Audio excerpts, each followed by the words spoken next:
Does a story have to have a message? Well, a story does, but a tale doesn't necessarily. What's the difference between a tale and a story? A tale is a simpler form. It's basically a statement that this happened and it ended up here. So you have a point of departure. You say, here's what the situation is. Here's what the characters are doing. We follow them step by step, which could be anything as long as it doesn't break logic or take a false step emotionally that people wouldn't do. And it ends up then, whatever the situation is, and you compare what that is compared to where it started, and you say that's the meaning. This is a good path to take, or it's not a good path to take because you ended off better or worse than when you started, even taking into account anything you might have picked up or learned along the way. But a story, on the other hand, a story is not saying this is the best, a good path or a bad path, but it's saying it's the best path or the worst path you might have taken starting from here. So the idea isn't a story that you actually have a message. You're saying, of all the paths you might have taken, this is the one to take, or this is absolutely the one no matter what not to take. That's the difference between the two. Now, once we have that out of the way, then you look at various films, various books, various stage plays, and you say, do these things have to have a message or not? Does it work against them, maybe, instead of for them? Well, let's go to a recent story that I saw, which is really more of a tale. It's Benedict Cumberbatch and Wes Anderson's The Wonderful Story of Harry Sugar. Now, if you're a fan of Wes Anderson, you know that he has a particular storytelling style, and that's why you come to his movies, because you want to immerse yourself in the atmosphere of how things look, the way people act, and the style of telling the story. But whether or not it has a message, well, sometimes it sort of does, and sometimes it sort of doesn't, but that's not the point. Now, in Harry Sugar, check it out if you haven't. It's really a fascinating view. He did 4 short films, and that's the longest of them, and the others are sometimes attached to it, or you see them separately. It's on Netflix, and quite a view. In any event, in Harry Sugar, the entire presentation is all about someone's lifelong obsession going through something to try and understand how to do something. And it's just the journey that's important. Hitchcock used to do the same things in his movie. He would have some basic idea, which he called a MacGuffin. Now, I've never researched it far enough to know if he got that name from somewhere else or if he made it up himself, but he said all you need is like a stolen diamond necklace, and then you're off to the races. That's where the chase starts. And for him, it was all about the chase. Everything that happened in his stories wasn't so much about pre-planning that this is going to tie into that and tie into this and make the message that this is the best of all possible paths to take or the worst. No, his stories were usually simple tales. And in that case, you started with the MacGuffin, it kicked it off, got things running, and then you followed all the way to the end, and then you find out how it resolves. And you have a sense of satisfaction or not. And of course, this mirrors what goes on in real life. In real life, sometimes we're engaged in tales. There's something where we're just trotting along, and everything we do has to make logical sense next to the next thing we do, that it's not breaking the laws of physics unless that's part of the overall theme of what we're exploring. Or the emotional side, that it's true to the heart. In our emotions, we can't just jump from one feeling to another, not unless you have some sort of brain disease or you're seriously mentally ill. You don't go immediately from one emotion to all others. You have to go through in-between states or moods.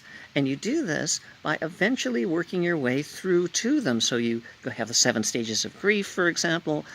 That's just a very simple example. But every day we don't immediately switch moods. And when we do find a situation that forces us into a mood that's too hard for us to embrace, it's too far a leap, a bridge too far, we can't get to the other side, then we kind of go tilt. We fall apart. We don't know what to do. We're a deer in the headlights, emotionally, because we can't figure out how we're going to get to that state, a sudden death, or suddenly finding out you won the lotto. You have this beat. And then you go through all this excitement. It takes a moment to sink in.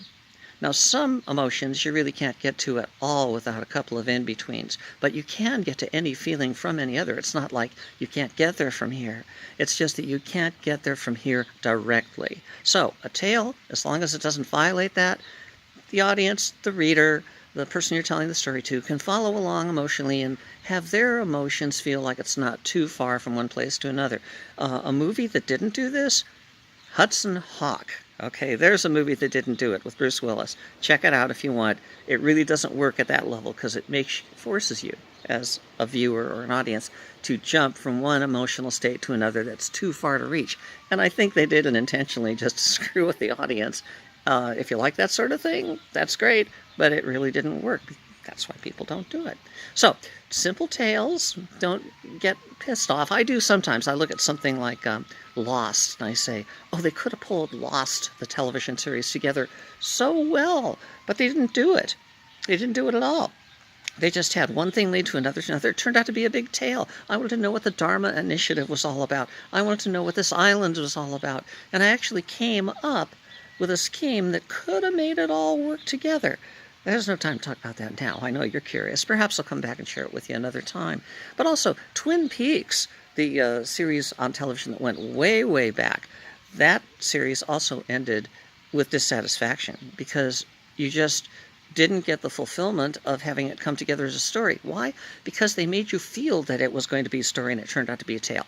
That's the one thing you don't want to do as an author, is expand your exploration large enough at a high enough scale that it looks like it's got all the pieces there to make a complete story about this being the best of all possible paths or the worst of all possible paths. And it turns out that's just ancillary material, and really all you're talking about is this is a good path or a bad path. This is how it turned out, and there's your message right there. Certain things turned out well, they didn't turn out well.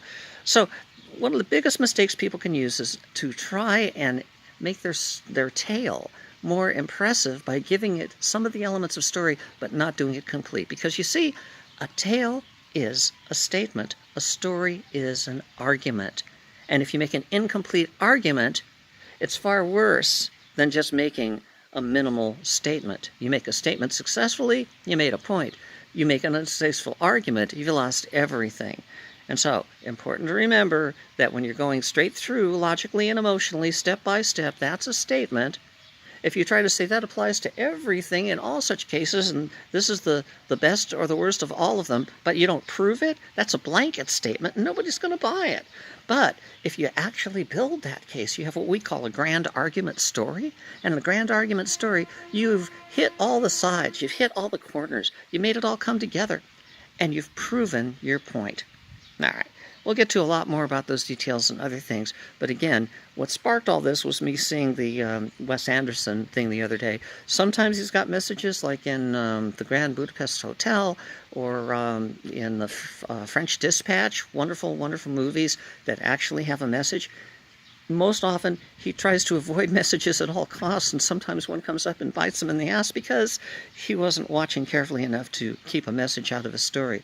There is no message. He successfully did that in Asteroid City, and I was disappointed because I thought it was such a big universe that he had made that it was going to be a story. I thought it was going to be another one like those other two I mentioned, but no, it turned out just to be a really, really big tale with all the pieces you needed to make a story, but he left them sitting on there on the floor and didn't assemble them into anything.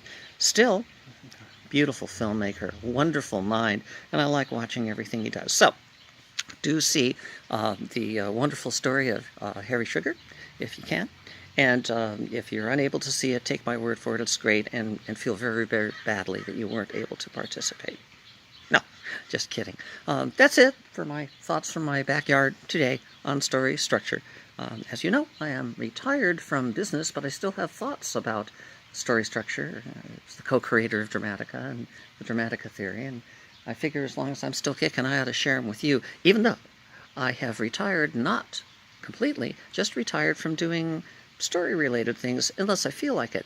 Right now, instead, I'm pursuing my artistic endeavors, composing music, which I put on hold for a long time, and exploring all kinds of musicians that I didn't have time for in my earlier life when I was pursuing this knowledge of how narrative works in the real world, the universe, in our heads and in our hearts. Anyway, so from this semi-retired person, or fully retired from business, not at all retired from pursuing artistic things, and little videos like this of my interest, and it's beginning to slow down to get really boring. If you're still here, oh my God, you've got problems. All right, well, that's it. I'll talk to you some other time. I do these from time to time, so watch out so you don't see them. Yeah, little Bob Newhart humor there. Don't know who that is, so Look them up.